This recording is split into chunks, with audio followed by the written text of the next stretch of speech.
नमस्कार दोस्तों, आप सभी का स्वागत है एक बार फिर से हमारे YouTube चैनल पर। तो दोस्तों, इस बार 500 सालों के बाद 19 मई ज्येष्ठ कृष्ण अमावस्या तिथि पर ज्येष्ठ अमावस्या, वट सावित्री, शनि जयंती सभी एक साथ ही पड़ रहे हैं।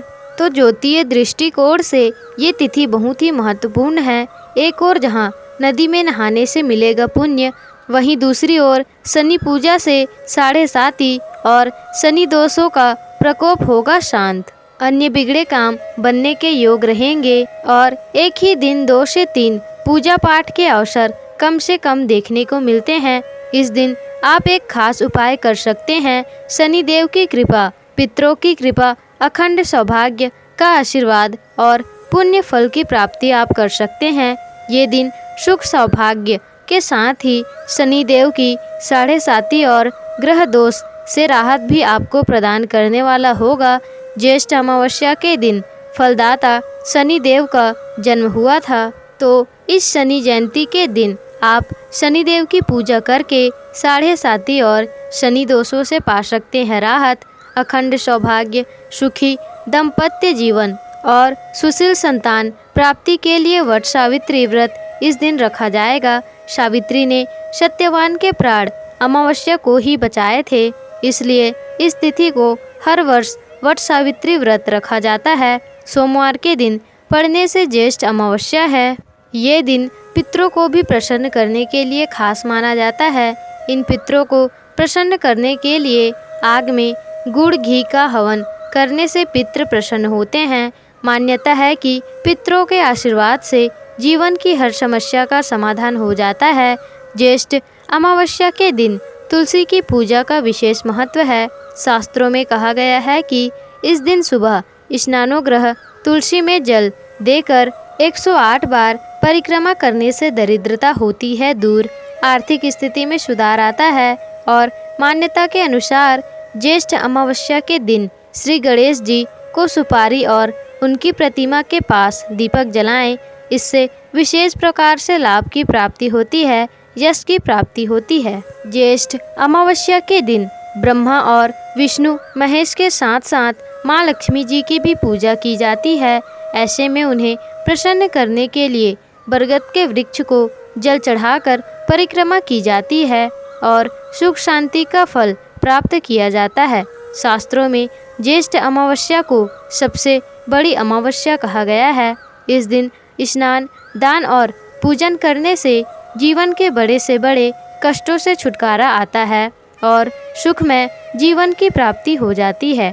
ज्येष्ठ अमावस्या के दिन पितरों को खुश करने के लिए जल से भरा हुआ कलश, ककड़ी, छाता, खड़ा, खीरा आदि का दान किया जाता है, जिससे उनका आशीर्वाद हमें प्राप्त होता है और घर में धन संपदा में वृद्धि होती है।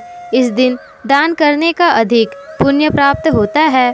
आज के इस वीडियो में हम आपको एक ऐसा खास उपाय बताने जा रहे हैं जिससे कि देवी देवताओं सहित आप पितरों को भी अपने प्रसन्न कर सकते हैं। और अगर इस अवसर पर आप गौ माता को ये चीज़ खिला देते हैं तो इससे भगवान विष्णु जी साथ ही माँ लक्ष्मी की कृपा आप पर बरसेगी, पितृदोष समाप्त हो जाएगा, शनि के प्रकोप से बचाव होगा, कार्यों में आने वाली बाधा दूर होगी, दुर्भाग्य सौभाग्य में बदल जाएगा, माँ लक्ष्मी के आशीर्वाद से आपका घर धन से भर जाएगा। दोस्तों, यह जो उपाय है वो बहुत ही ज़्यादा प्रभावशाली और शीघ्र ही असर करने वाला उपाय है। ये उपाय मुख्यतः पितृदोषों से मुक्ति दिलाता है। पितृदोष ही हमारे जीवन में कई प्रकार के अड़चने बनाते हैं। इन्हीं दोषों की वजह से हमें कई सारी मुसीबतों का सामना करना पड़ता है। गंभीर बीमारियां, नौकरी, कारोबार में अपयश, कलंक, अशांति, कर्ज, इनसे व्यक्ति ना तो चैन से जी सकता है और ना ही परिवार वालों को खुश रख सकता है। लेकिन दोस्तों, आज मैं आपको जो उपाय बताने जा रही हूँ वह उपाय आपके पितरों व देवी देवताओं को प्रसन्न व आपकी सभी परेशानियों को दूर करेगा। तो दोस्तों, उपाय करने के लिए चाहिए होगा ये सबसे पहले आपको बिना छना हुआ आटा लेना है, यानी कि भूसे के साथ ही आटा लेना है। स्नान आदि के बाद इस उपाय को आप करें। स्वच्छ पानी से इस आटे की आपको 2 रोटी बनानी है। उसी मात्रा में आपको आटा लेना है जितना आपको बनाना है। बेलन चकले से चूल्हे में बनाएं और दोनों रोटियों को अलग अलग प्लेट में रख देना है।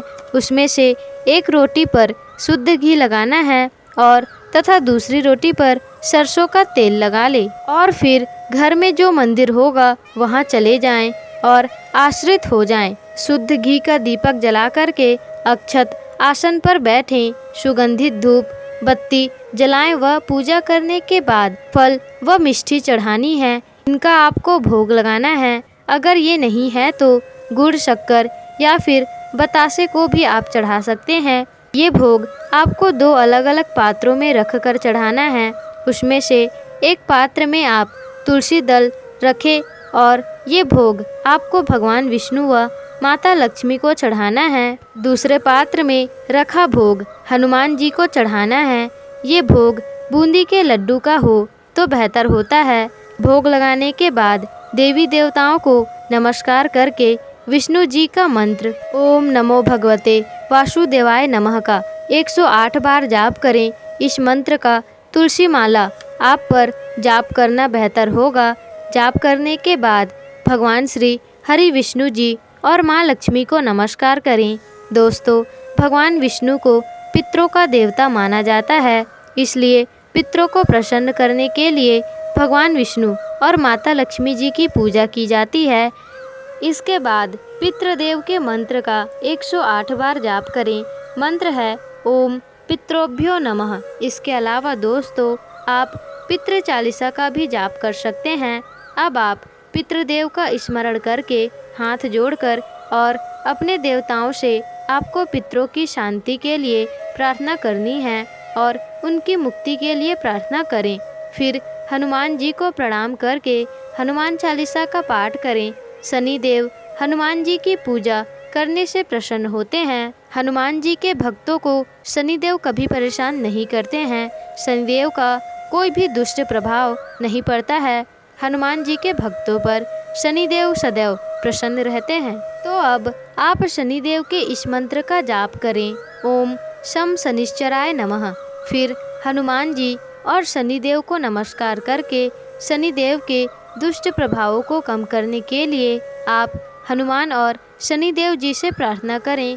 इसके बाद भगवान विष्णु और माता लक्ष्मी को भोग में जो तुलसी दल आपने चढ़ाया है उसे आप घी से बनी रोटी पर रख दें और दूसरे पात्र में जो भोग रखा है जो आपने हनुमान जी को लगाया है उसे आप सरसों के तेल से बनी रोटी पर रख दें और इन रोटियों को गौ माता को खिलाना है। दोस्तों, गौ माता की महिमा अपरंपार है। शास्त्रों में बताया गया है कि गौ माता में 33 कोटि देवी देवता वास करते हैं।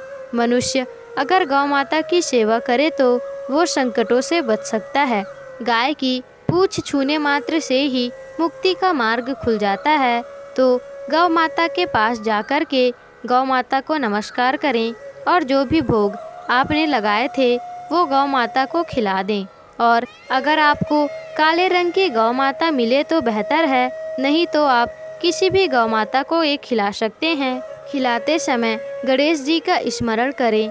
फिर पितृ देवता का स्मरण करें कि उनसे पितृ दोष की मुक्ति की प्रार्थना करें।